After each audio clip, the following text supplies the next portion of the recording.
Assalamualaikum YouTube. Buat tim mendang-mending yang nyari flagship mungil di tahun 2020, daripada iPhone 12 mini yang harganya nggak mini, mungkin smartphone Huawei ini sangat perlu Anda lirik. Ini beberapa alasannya.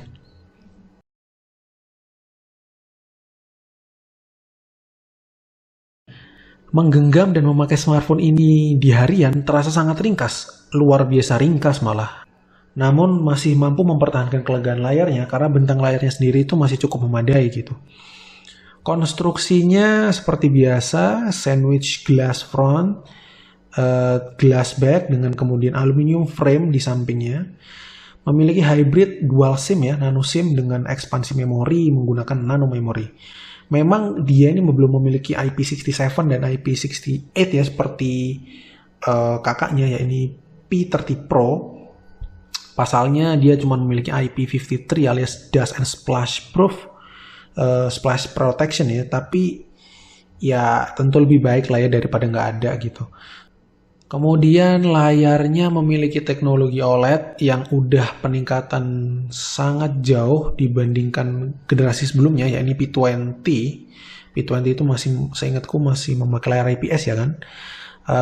Sekarang di P30 yang non-Pro ya, dia masih memiliki layar OLED seperti P30 Pro dengan dukungan HDR10. Bentang layarnya sendiri ini adalah 6,1 inci dengan screen to body ratio di angka 85,8%. Dengan resolusi standar 1080x2340 pixels alias Full HD+, memiliki rasio 19,5 banding 9. PPI-nya ada di angka 422 PPI. Oke, banyak angka yang saya sebut, tapi gimana sih kualitasnya? Kualitasnya oke banget, kualitasnya khas banget, warna OLED, pekat warnanya, dalam banget ketajaman warnanya, vivid banget, saturated banget, peningkatan luar biasa kalau dibandingkan dengan P20 non-Pro, peningkatan yang bagus banget dibandingkan bahkan dengan Mate 20 Pro. Saya rasa panel ya, kalau ngomongin panel doang ya, kualitas panel OLED-nya ini lebih bagus daripada Mate 20 dan Mate 20 Pro sekalipun. Terus kemudian layar flatnya ini alias nggak melengkung seperti di P30 Pro, pro kontra juga sih. Ada yang menyayangkan kenapa nggak pakai lengkung juga seperti P30 Pro, mungkin ya biar mengukuhkan posisi Pro di P30 Pro, jadi layar lengkungnya itu di save buat P30 Pro, sementara P30 tetap memakai layar flat. Oke, spesifikasinya adalah ditenagai dengan chipset Kirin 980 dengan fabrikasi 7 nanometer, udah cukup bagus ya fabrikasinya, dengan CPU octa-core 2,26 GHz Cortex A76. Jadi dia punya arsitektur A76 ya, 4 A76 dan 4 lagi adalah A55. GPU-nya adalah Mali G76 MP10. Untuk internal memorinya di sini dia datang dengan RAM 6 GB ya, nggak ada varian lain. Ini RAM-nya itu 6 GB.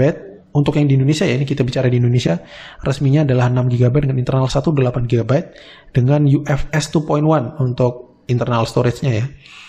Spesifikasi lengkap khas flagship sih, sebenarnya masih kerasa flagship banget, nggak terlalu banyak di downgrade kalau dari P30 Pro. Dan lucunya P30 ini justru malah memiliki jack audio 3,5 mm gitu, aneh banget. Kenapa yang versi non Pro malah punya fitur dalam tanda kutip Pro gitu ya? Karena menurut saya sih banyak orang Pro yang masih pakai headphone kabel gitu ya, kalau kita berargumen Pro gitu ya. Harusnya sih P30 Pro yang pakai jack audio, tapi justru yang versi mininya dikasih jack audio. Kemudian ada fitur NFC juga yang jelas ya, tersedia, ini versi flagship. Udah jadi default di semua flagship Huawei satu ini. Untuk biometrik dia memiliki under display fingerprint yang bagus banget, responsif banget, nggak ada perbedaan dengan P30 Pro, nggak ada yang di downgrade. Kemudian kalau bicara benchmark ya aku tulis aja di video ya, nanti ya ada tampilan beberapa informasi terkait benchmarknya Kirin 980. Yang pasti secara garis besar performanya itu di tengah-tengah antara Snapdragon 845 dan Snapdragon 855. Artinya dia jelas lebih baik dari 845 tapi sedikit di bawah 855. Aspek kamera adalah salah satu keunggulan yang diandalkan seri P-nya Huawei. Dan tentu saja di seri P30 ini, Overall, saya sangat puas dengan kualitas kameranya, sangat memuaskan untuk dipakai harian. Memang tidak dilengkapi dengan bumbu-bumbu penyedap khas flagship seperti saudaranya Peter T Pro. Ya, sebut aja ToF sensor, terus kemudian periscope zoom lens yang kamu bisa zoom super jauh itu. Ya enak sih punya kamera dengan periscope zoom untuk zoom-zoom jauh seperti itu. Tapi ya berapa kali sih kamu pakai gitu. Ujung-ujungnya hanya untuk show off dan jarang dipakai. Alias, again, it's just nice to have, but it doesn't hurt if it doesn't.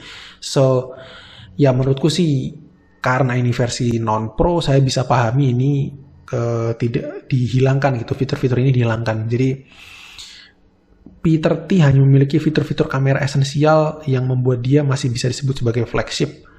Dan saya rasa fitur-fitur kamera yang dibawa Peter T ini udah lebih dari cukup untuk user-user yang memang realistis dalam pemakaian sehari-hari, nggak terlalu eksperimen banget gitu kayak Peter T Pro. Biasanya pemakai Peter T Pro kan suka pamer foto zoom jarak jauh segala macam ya. Peter T nggak punya gitu.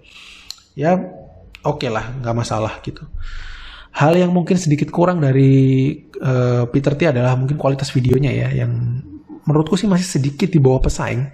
Terdekatnya, sepantarannya itu seperti S10 series. S10 series itu solid banget dipakai untuk video. Apalagi iPhone ya. Kita bicara iPhone 11 series. Bahkan XR pun juga bagus banget dipakai video ya. XR terus 11. Kita nggak usah bicara 11 Pro dan Pro Max lah. Kita bicara 11 aja gitu. Sebagai segmen yang di bawahnya. iPhone 11 series tuh masih bagus banget untuk dipakai video, dan ini jadi PR yang memang diperbaiki memang di seri-seri di atasnya, P40 dan lain-lain. Tapi untuk Peter T memang oke aja, untuk sebuah flagship sih masih oke. Tapi kalau dibandingkan, kalau kamu memilih ya head to head gitu S10 sama iPhone 11 series, aku merasa posisinya masih di bawah itu. Oke, tapi untuk dipakai sehari-hari sih masih sangat memadai sih kualitasnya. Oke, ini adalah video perekaman menggunakan Huawei P30. Hari ini udah sore ya, sore hari sekitar jam ini habis mau maghrib sih, mau maghrib banget. Hampir setengah 6. Coba sambil jalan. Ini kita lagi di mode lensa normal ya. Ini full HD di lensa normal. Ini di lensa lebar ultrawide. Kalau dari viewfinder sih sepertinya lumayan stabil ya lensa lebarnya. Aslinya adalah kita bisa mainin seluruh lensanya secara langsung tanpa berganti mode, tanpa harus berganti mode ya, tanpa harus di stop dulu videonya. Jadi kita bisa main lensa lebar ya, normal. Ini 3 kali zoom, terus kemudian 5 kali zoom. Di 5 kali zoom ini hybrid ya, jadi sebenarnya kualitas gambarnya nggak terlalu bagus sih.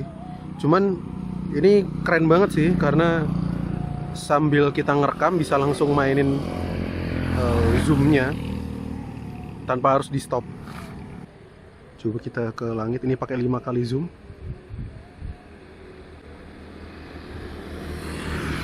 Ini 5 kali zoom, 3 kali zoom. Ini normal, ini wide. Lumayan stabil. Kita ke lensa 3 kali zoom. Coba kita pakai jalan. Harusnya sih kurang stabil ya, karena ketika dipakai foto pun harus bener-bener tangan harus stabil banget ketika ngambil foto. Nah seperti ini. Oke, sekian dulu untuk sekilas video Huawei P30. Terus kemudian kualitas speaker mungkin agak mixed bag, alias campur aduk ya. Memang kualitas outputnya bagus, tapi ya sebagus-bagusnya tetaplah mono speaker, yang agak mengurangi sih kemewahan dari sebuah flagship Huawei satu ini.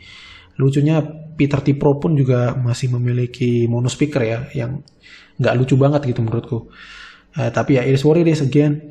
Mungkin untuk memaksimalkan pengalaman audio lebih enak pakai headset aja kali ya. Toh ada jack audio juga gitu, yang memudahkan kita untuk memilih headphone favorit andalan yang biasa kalian pakai di rumah. Huawei P30 ini memiliki kapasitas baterai sebesar 3650 mAh lithium polymer dengan teknologi supercharged 22.5 watt, 22,5 watt. Penurunan dari 40 watt super fast charging di P30 Pro. Dari 40 watt ke 22,5 watt terdengar kayak gede banget ya, kayak hampir setengahnya gitu. Kayak drastis aja gitu, setengahnya penurunan. Tapi realitanya 22,5 watt ini masih sangat cepat ketika dipakai harian. Dari kondisi 5% ya, saya ngecas sampai full charge itu kurang lebih 85 sampai 90 menit lah, 1,5 jam. Yang mana sebenarnya nggak jauh beda dengan 40 watt gitu. 40 watt itu kurang lebih di 1 jam atau 1 jam 10 menit. Ya beda 10 sampai 15 menit mah nggak banyak gitu. Cuman memang 40 watt itu cepat di awalnya. Dia mencapai 1% dari 0 ke 70 ke 80 dia tuh yang ngebut banget di 40 watt. Tapi kalau di 22,5 watt itu kayak grafiknya lebih melandai gitu. Jadi kayak lebih merata kecepatannya. Kemudian untuk ketahanan baterai sih udah bagus. Saya nggak lihat ada yang negatif, malah ini positif banget dibandingkan S10 yang boleh dibilang S10i ya. Apalagi kalau kita ngomongin smartphone compact ya, S10i itu hancur baterainya parah. Kalau di P30 ini menurut saya sangat awet sih, cukup signifikan bedanya dengan S10i. Oke, dari review singkat saya, pada akhirnya smartphone ini membawa banyak sekali hal yang menyenangkan di balik ukuran yang mungil dan ringkas. Jika kamu mencari smartphone mungil di kelas flagship dengan kamera bagus, layar bagus, baterai juga bagus, fast charger juga cepat, performa bagus banget, namun tidak rela mengeluarkan uang belasan juta untuk iPhone 12 mini. Ini sangat saya rekomendasikan sih sebenarnya. Ini untuk harganya berkisar di antara, kalau bekas di kisaran 6 juta. Kalau kamu cari full set yang resmi Indonesia ya, aku saranin yang resmi Indonesia, itu kurang lebih di 5,5 sampai 6 juta. Itu worth it banget. Dipakai di tahun 2020-2021 masih sangat layak, bahkan mungkin untuk beberapa tahun ke depan. Oke, terima kasih sudah menonton video yang saya buat ini, semoga tercerahkan. Terima kasih sudah menonton. Bye.